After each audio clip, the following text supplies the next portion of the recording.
अस्सलामुअलैकुम, welcome to my channel. तो आइए सुनते हैं आज की वीडियो में दहशत और खौफनाकियत से भरपूर एक चंडाल चुड़ैल की कहानी। अचानक मंदिर के करीब गाड़ी के ब्रेक चढ़चढ़ाए। शाम के झटपटे में सामने ही बोसीदा और पुराना खंडर नुमा मंदिर बड़ा डरावना लग रहा था। मंदिर की दीवारों से पलस्तर उखड़ चुका था। कई जगह से ईंटें उखड़ उखड़ के मंदिर को मजीद खस्ता बना रही थीं। अजब दहशतनाक मंदिर था। गाड़ी यहाँ क्यों रोक दी तुमने? बुआ जी ने ड्राइवर से नाराजगी का वाज़े इजहार किया। मैं नहीं जानता बुआ जी, शायद कोई कचरा फंस गया है, रुके मैं देखता हूँ। गाड़ी से उतरते वक्त वो बोनट की जानिब बढ़ा। कामरान को हमारे साथ ही आना चाहिए था रमीसा, हम अकेली औरतें और बच्चे। बुआ ने वीरान मंदिर की तरफ खौफजदा नजरों से देखते पुरफिक्र अंदाज से भावच को देखा। आप जानती तो हैं बुआ, जब कोई बात इनके दिल में समा जाए तब कहाँ किसी की सुनते हैं। रमीसा उनका मतलब समझते बाहर देखने लगी। मुझे तो शुरू से ऐसे रास्ते बुरे लगते हैं। मालूम होता सफर लंबा है तो सुबह सादिके निकल पड़ते, अब तक तो गांव पहुंच चुके होते। वो इर्द गिर्द देखते तस्बीह के दाने घुमाते हुए बच्चों पर नजर भी डाल लेती जो पीछे मजे से सो रहे थे। कुछ देर खटपट के बाद ड्राइवर ने बोनट नीचे किया और गाड़ी में बैठते पीछे देखा, जहां दोनों खवातीन परेशानी की हालत में उसे देख रही थीं। बुआ जी, अब गाड़ी ठीक है, ना जाने इंजन के गिर्द बाल कहाँ से आ गए। उनकी गुंजल से गाड़ी वक्ती तौर पर बंद हुई थी, अब उतार दिए हैं। उसने टिश्यू से हाथ साफ किए। अरे तुम्हारे हाथ से तो खून बह रहा है, ये चोट कैसे लगी? बुआ एकदम फिक्रमंद हुई। कुछ नहीं बुआ, शायद बाल खींचते हुए रगड़ लग गई है। उसने लापरवाही से खून साफ करते टिश्यू बाहर फेंका और गाड़ी स्टार्ट कर दी। अच्छा ठीक है, जरा ध्यान से चलाओ, न जाने अभी कितना रास्ता बाकी रह गया है। बुआ ने ताकीद करते सवालिया नजरों से उसे देखा। 20-25 मिनट में पहुंच जाएंगे बुआ जी, फिक्र ना करें। ड्राइवर मुअद्दब हुआ। अच्छा ठीक है, ये कहते हुए बुआ ने बाहर निगाह डाली। बुआ की तेज आंखें जमीन पर जैसे साकित रह गईं। जमीन पर गिरा खूनी टिश्यू लंबे बालों की जद में मंदिर की तरफ उड़ा जा रहा था। सामान से लदे फदे उस पुल से गुजरते बुआ की हालत वैसी ही थी। उनके दिमाग में वो होलनाक मंजर जैसे मुंजमद हो चुका था।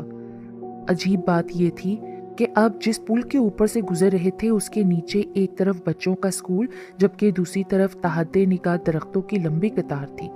दूर दूर तक किसी घर का नामो निशान तक न था। आज ही वो नए घर में शिफ्ट हुए थे। सामान तो उनका 3 दिन पहले ही आ चुका था, मगर कामरान को जरूरी काम के सिलसिले में शहर से बाहर जाना था, इसलिए बुआ की निगरानी में बीवी बच्चों को पहले ही उसने भेज दिया। रमीसा, न जाने क्यों ऐसा लग रहा है कि ये जगह कुछ ठीक नहीं है। बुआ ने चारों जानिब नजर दौड़ाई। असल में बुआ, ये स्कूल और घर गांव से काफी फासले पर बनाया गया है, शायद इसलिए अजीब लग रहा है। गाड़ी अब दरख्तों के झुंड में छुपे घर के सामने जा रुकी, जो स्कूल से चंद फरलांग के फासले पर था। बुआ ने हनकारा भरते बच्चों को उठाया। दोनों खवातीन बच्चों को लिए उस बंगला नुमा घर के सामने जा खड़ी हुई।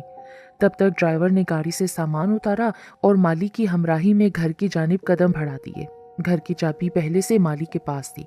बंगला क्या था, कोई महल लग रहा था। बुआ और रमीसा के साथ बच्चे भी उस ड्राइंग रूम को आंखें फाड़े हैरत से देखने लगे। जरूरत की हर चीज पहले से करीने से सजी थी। दाएं जानिब 2 बेडरूम और दरमियान में बड़ा किचन था।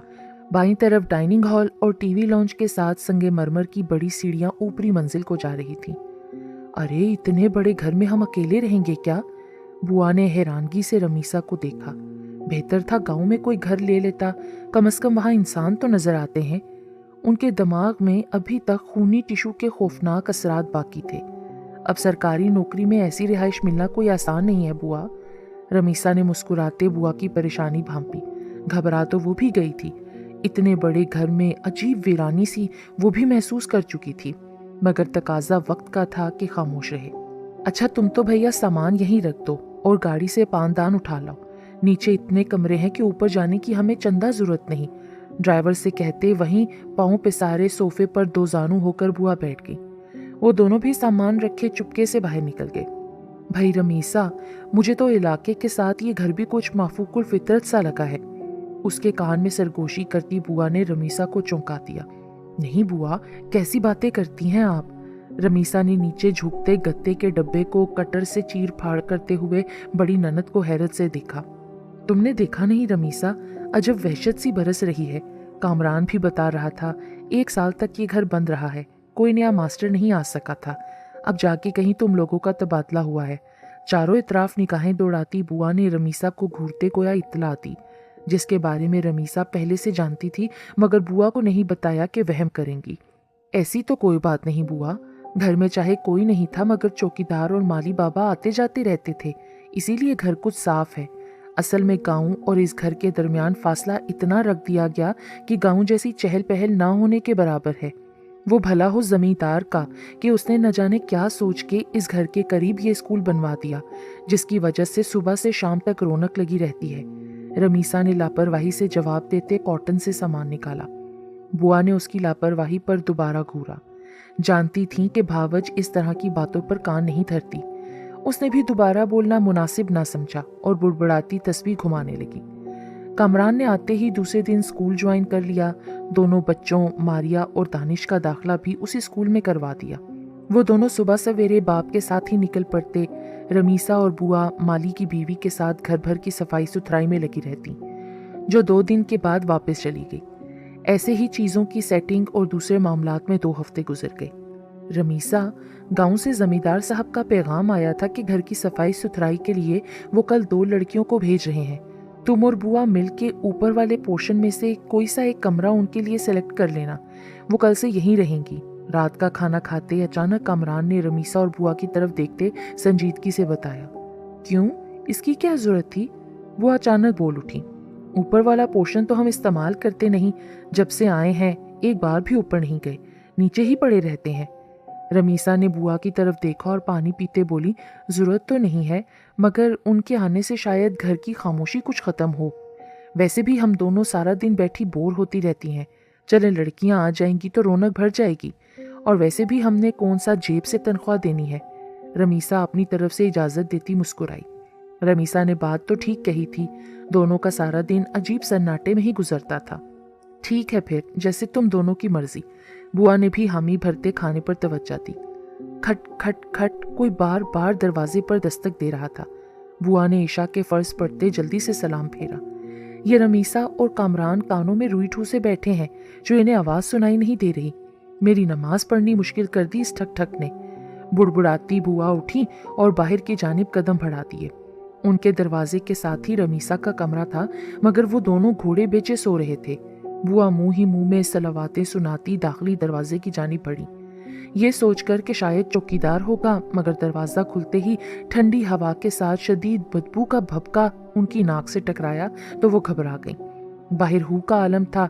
चारों तरफ बरगद और माल्टों के दरख्त कतार दर कतार खड़े थे। सामने दाखिली गेट पर चौकीदार बैठा नजर न आया, मगर उसके क्वार्टर की लाइट टिमटिमाती दिखाई दे रही थी। बुआ ने तशवीश से दाएं बाएं देखा। जब उन्हें कुछ नजर न आया तो घबराहट में वापसी के लिए कदम बढ़ा दिए। ये देखे बगैर ये झाड़ियों में छुपी चंडाल चुड़ैल अपने लंबे नुकीले दांत निकाले उनकी गर्दन पर छलकता तरोताज़ा खून ललचाई नजरों से देख रही थी। आज सुबह से मौसम अबर आलूद था। कभी कभी बारिश के नन्हे कतरे बरसते, एक दूसरे से आगे निकल जाते और उनकी जगह फिर से बादलों के छोटे टुकड़े साया फिगन हो जाते, जिसकी वजह से सर्दी और धुंध में मामूल से ज्यादा इजाफा महसूस हो रहा था। हद्दे निगाह फैले खामोश दरख्तों ने माहौल को यकदम दिलचस्प कर दिया था। कामरान, तुमने कहा था जमींदार आज लड़कियों को भेजेगा। नाश्ता करते बुआ ने भाई की तरफ पुरुमीद नजरों से देखा। शायद रात वाले वाक़े से वो कुछ खौफजदा हो गई थी। जी बुआ, मुझे तो यही कहा गया था। खैर आप फिक्र नहीं करें, शायद शाम तक आ जाएं। मौसम भी देखें ज़रा, आज कितना ख़राब है, शायद इस वजह से अभी निकली ना हो। नाश्ता करते कामरान ने उन्हें तसल्ली दी। बस उनके लिए ऊपर कमरा खाली करना ना भूलिएगा बुआ जी, उसने याद दहानी कराई। हाँ हाँ, जब वो आ जाएंगी मैं खुद जाके करवा लूंगी, तुम बेफिक्र हो। पुरसोच नज़र से देखती चाय का सिप लेती वो बोली। नाश्ते के बाद रमीसा रोज़मर्रा की तरह काम में मशगूल हो गई और बुआ ने किचन का रुख किया। कामरान ने स्पेशल आज कड़ी पकोड़े की फरमाइश की थी और कैसे बुआ भाई की फरमाइश पूरी ना करती। बेसन में तमाम मसाला जात डाल के उसे हल्की आंच पे रखा और पकोड़ों के लिए सामान निकालने लगी कि याद आया कि ऑयल तो कल ख़त्म हो गया था और पकोड़े उसके बगैर बन नहीं सकते थे। अब ड्राइवर को कहना पड़ेगा। ये सोचते हुए सामान शेल्फ पर रखा और बुआ बाहर निकल गई। हवा में नमी रची बसी थी। बाग में लगे रंग बिरंगे फूल बारिश के बाद खिलकर अजीब बहार पेश कर रहे थे। ड्राइवर कहीं नजर न आया तो सोचा माली को कह देती हूँ। सुबह से नजर भी नहीं आया। ये सोचती बंगले के पाए हिस्से में आ गई जहाँ माली का क्वार्टर बना था। सुबह के वक्त भी वहाँ हू का आलम था। दाएं बाएं नजरें दौड़ाई, उन्हें माली कहीं नजर न आया तो वापसी के लिए मुड़ी। अचानक दरख्तों के पीछे पत्ते हिलने की आवाज पर उनके कदम साकित हो गए। शायद बिल्ली है, सोचते ही वो आगे बढ़ी। अब के दरख्तों से ऐसी आवाज आई जैसे किसी ने दरख्त को पकड़कर जोर से हिलाया हो। कौन है इधर? बुआ ने घबराकर घुसीली नजर से उधर देखा और बगैर सोचे उसकी जानिब कदम बढ़ाए। दरख्त के करीब खड़े होकर उन्होंने बगौर देखा कि शायद बिल्ली या कोई और जानवर ना हो, मगर कुछ नजर ना आया। वो बुड़बुड़ाती पलटी तो धक से रह गईं। वो सामने ही तो खड़ी थी। काले लंबे बाल, बड़ी बड़ी तलिस्माती काली सुर्खी माइल आंखें, मुंह का दहाना इतना खुला था कि उसके लंबे चौड़े सुर्ख दांत नुमाया नजर आ रहे थे। बुआ पथराई आंखों से उसे देखे जा रही थी। उनमें जैसे हिलने की सकत खत्म हो चुकी थी। उस चुड़ैल ने अपने लंबे काले हाथ ऊपर उठाए। उसके नाखून तेज धार चाकू की माने चमक रहे थे। हैरत की बात यह थी कि उसके हाथों के गिर्द बालों की लंबी लंबी लटें जो सुर्खी माइल थीं, गोलाई में लिपटी हुई थीं। उसने उन लटों को बुआ की गर्दन में फंदे की तरह डाला। बुआ को ऐसे लगा कई नाग उसकी गर्दन को घेर कर डंग मार रहे हैं। कोशिश के बावजूद बुआ की आवाज निकल ना पाई। बुआ ने जान बचाने के लिए हाथ पांव चलाई मगर बेसूद। बुआ, बुआ जी। अचानक रमीसा की आवाज उन्हें करीब से महसूस हुई। उनके जिस्म को 2-3 झटके लगे। तब तक रमीसा बुआ तक पहुंच चुकी थी, लेकिन बुआ आंखें फाड़े रमीसा को देख रही थी। आप इधर खड़ी हैं बुआ, और मैं आपको अंदर ढूंढ रही थी। चूल्हे पर कड़ी रखकर आप भूल गईं? वो तो नीचे चूल्हे पे गिरी तो मुझे पता चला। ये कहते उनकी तरफ देखा जो आंखें फाड़े उसे देखे जा रही थी। क्या हुआ? रमीसा ने परेशानी से उन्हें देखा, मगर कोई जवाब न मिलने पर वो आगे बढ़ी और उन्हें झंझोड़ा। बुआ। वो यकदम होश में आई। कुछ पल उसे देखती रहीं, फिर यकदम उसका हाथ सख्ती से थामे चिल्लाती हुई अंदर भागी। सांप, सांप, चुड़ैल, चुड़ैल। 3 दिन हो चुके थे मगर बुआ का बुखार था कि उतरने का नाम नहीं ले रहा था। कामरान ने स्कूल से छुट्टी ले ली थी। 2 दिन से वो बुआ की पट्टी से लगे उनकी देखभाल कर रहे थे। माँ बाप के बाद बुआ ही थीं जिन्होंने भाई की परवरिश की, उसे पढ़ाया लिखाया, इस काबिल बनाया कि मुआशरे में बेहतर मुकाम हासिल कर सके। वक्त इस कदर तेजी से गुजरा कि बुआ की अपनी शादी की उम्र ने अलविदा कह दिया। तब कामरान ने बुआ को हमेशा के लिए अपनी जिम्मेदारी जानते पास रखा। रमीसा को कोई एतराज न था। वो उन्हें माँ का दर्जा ही देती थी और अब उनकी बीमारी की उन्हें समझ नहीं आ रही थी। अल्लाह अल्लाह करके उनका बुखार उतरा।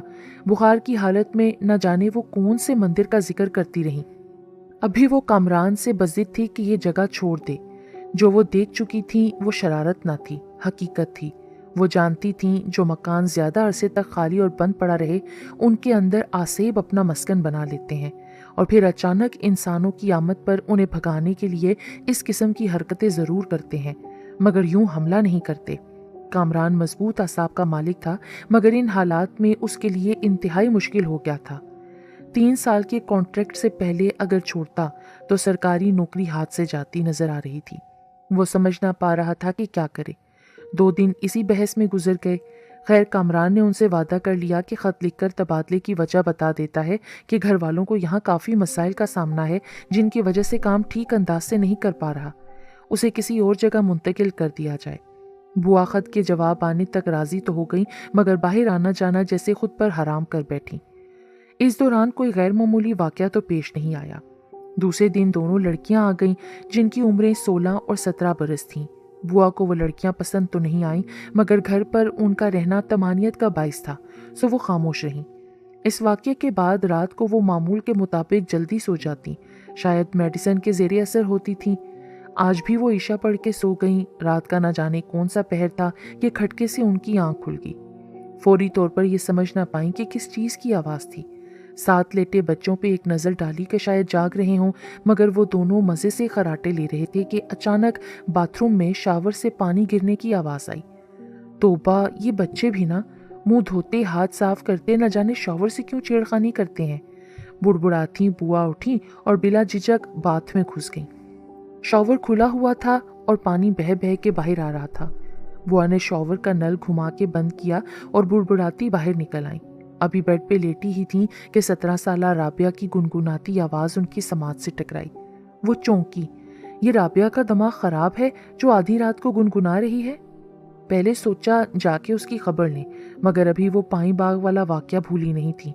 वो ऑक्टोपस की मानेत उनके दिमाग में महफूज हो चुका था। अपने ख्यालात को झटकती आंखें मूंद के लेट गई। अभी वो किसी गैबी वजूद को देखने की मुतमिल नहीं थी। आयतल कुर्सी का विर्द करती कुछ देर बाद नींद की वादियों में खो गई। 2 हफ्ते बगैर किसी वाकये के गुजर गए। बुआ का जहन भी कुछ मामूल पर आ चुका था, अलबत्ता डर और खौफ अभी बाकी था। तीनों दम साधे खड़े थे। कामरान के साथ सब इंस्पेक्टर और एक कांस्टेबल खड़ा ड्राइवर के नीम मुर्दा लहूलुहान जिस्म को आंखें फाड़े देख रहे थे। जब तक वो एम्बुलेंस बुलाते तब तक वो दुनिया को अलविदा कह चुका था।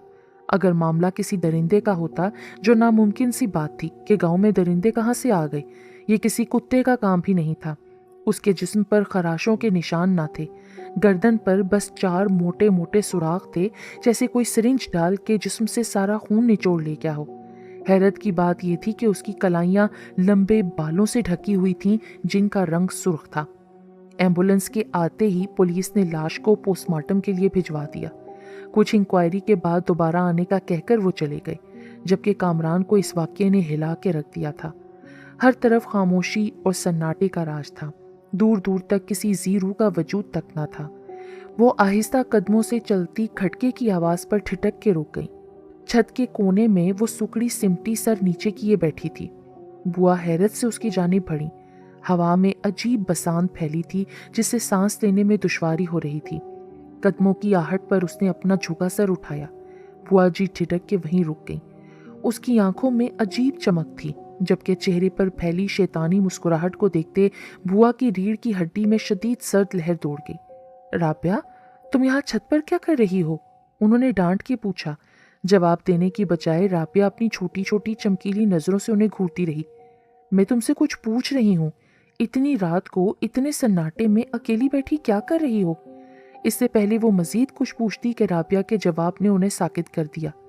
मुझे तेरा जिस्म चाहिए ताकि मैं जिंदा रह सकूं। वो गुर्राई। अब तू नहीं बचेगी। तुम्हारा दिमाग तो ठीक है ना? ये कहते बुआ का रंग मुतगय्यर हुआ। इससे पहले वो खुद के बचाव के लिए किसी को आवाज देती, देखते ही देखते राबिया की हैयत उसी चुड़ैल में ढल गई जिसने उन पर पहले हमला किया था। वो यकदम उठी और एक ही जिस लगाते बुआ जी के सर पर खड़ी खूनख्वार नजरों से गुर्राती उनके नरखड़े पर अपने दांत गाड़ चुकी थी। सन्नाटे में बुआ की दिलखराश चीखें गूंज उठी। कामरान, रमीसा दोनों बच्चे भागे आए। वो बेड पर बैठी गले को दोनों हाथों से थामे हजियानी अंदाज में चीखें जा रही थीं। बड़ी मुश्किल से वो होश में आई। दहशत से पूरी आंखें खोले चारों जानिब देखते बुड़बुड़ाई जा रही थीं। हमें यहाँ नहीं रहना चाहिए। ये चंडाल चुड़ैल का घर है। वो हम सबका खून पी जाएगी। वो सबको मार डालेगी। बुआ हजियानी हुई। शायद बुआ ने कोई डरावना ख्वाब देखा है। कामरान ने तशवीश से रमीसा को देखा, जिसके अपने ओसान बुआ को देखकर खता हो चुके थे। रमीसा, कामरान ने उसका बाजू हिलाया। क्या सोचने लगी? कामरान, मेरा ख्याल है हमें बुआ की बात मान लेनी चाहिए और जितनी जल्दी हो सके ऐसे खतरनाक माहौल से दूर चले जाना चाहिए। ये तुम कैसी बेवकूफ़ाना बातें कर रही हो रमीसा?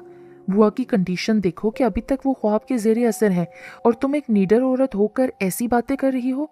वो यकदम नाराज हुए। इन बातों का औरत के निडर होने से कोई ताल्लुक नहीं कामरान। अक्लमंदी का तकाजा यही है कि जानबूझकर खुद को खतरे में मत डालें। जब से इस घर में आए हैं कुछ न कुछ होता जा रहा है। बुआ जी ने पहले भी कुछ देखा था, मगर हमने इग्नोर कर दिया। आखिर कब तक? फिर ड्राइवर का कत्ल और अब ये ख्वाब नहीं। कामरान, कुछ ज़रूर गलत है इस घर में, जो हमें नज़र नहीं आ रहा, मगर बुआ जी को कुछ वाज़े इशारा मिल रहा है। रमीसा ने बच्चों को अपने साथ लगाए उन दोनों लड़कियों को देखा जो 15 दिन से यहाँ थीं। दरवाजे के पट थामे वो भी खौफजदा नज़रों से बुआ को देख रही थीं, जो अभी तक नॉर्मल हालत में नहीं थीं, जबकि कामरान परेशानी की हालत में अब गहरी सोच में थे। डॉक्टर बुआ जी को देखकर जा चुका था। तमाम रात बुआ सख्त बुखार की कैफियत में ऊल फूल बोलती रहीं। अब नींद के इंजेक्शन के ज़ेरे असर थीं। रमीसा ने सोचा इनके बेदार होने से पहले इनके लिए सूप वगैरह बनाकर रख दे। कमरे में हल्की रोशनी करके वो उन्हें सोता छोड़ के सूप बनाने चल दी। कुछ लम्हे तो खामोशी की नजर हुए, फिर अचानक जैसे बुआ जी के कानों में अजीब सरसराहट सी हुई। किसी ने उनका नाम लेकर पुकारा, जरीना मेरे पास आओ। उस आवाज में न जाने कैसी कशिश थी कि बुआ नींद की हालत में उठ बैठी। कमरे में मुकम्मल सन्नाटा था। बेड से पाँव नीचे उतारते सैंडल पहनी और आवाज के पीछे पीछे चलने लगी। बच्चे स्कूल जा चुके थे। दोनों लड़कियां ऊपरी मंजिल में सफाई कर रही थीं, जबकि रमीसा किचन में सूप और दोपहर के खाने की तैयारी में मगन थी। बुआ चलते चलते बंगले के पीछे बने पुराने कुएं के करीब पहुंच गई। वो कुआं तकरीबन 300 साल पुराना था, जिसे यहाँ रहने वालों ने मुकम्मल बंद कर दिया था, मगर अब उसकी ऊपर की सतह खुली थी। कुएं के अंदर से वही तिलिस्माती आवाज तवातर से आ रही थी, आ जाओ जरीना, आओ। आवाज इस कदर खूबसूरत और तिलिस्माती थी कि बुआ ने अगला कदम कुएं की मुंडेर पर रखा और दूसरा गहरे कुएं में। बुआ की दर्दनाक चीख ने किचन में काम करती रमीसा के छक्के छुड़ा दिए। वो सब कुछ वहीं किचन में फेंकते बुआ के कमरे की तरफ दौड़ पड़ी। उसने धड़ाम से दरवाजे को धक्का दिया। ये देखकर उसकी जान निकल गई कि बुआ अपने बेड पर मौजूद नहीं थी। वो बहुत डर गई।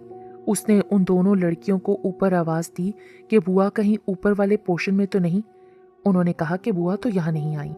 फिर परेशानी के आलम में कामरान को बुलाया गया। बुआ की बहुत तलाश की गई, हर तरफ ढूंढा गया। आखिरकार पुलिस की मदद से बुआ की लाश कुएं से निकाली गई। बुआ की लाश की भी वही हालत थी जो ड्राइवर की लाश की थी। अब कामरान और रमीसा दोनों को यकीन आ चुका था कि बुआ जो कहती थी वो सच था।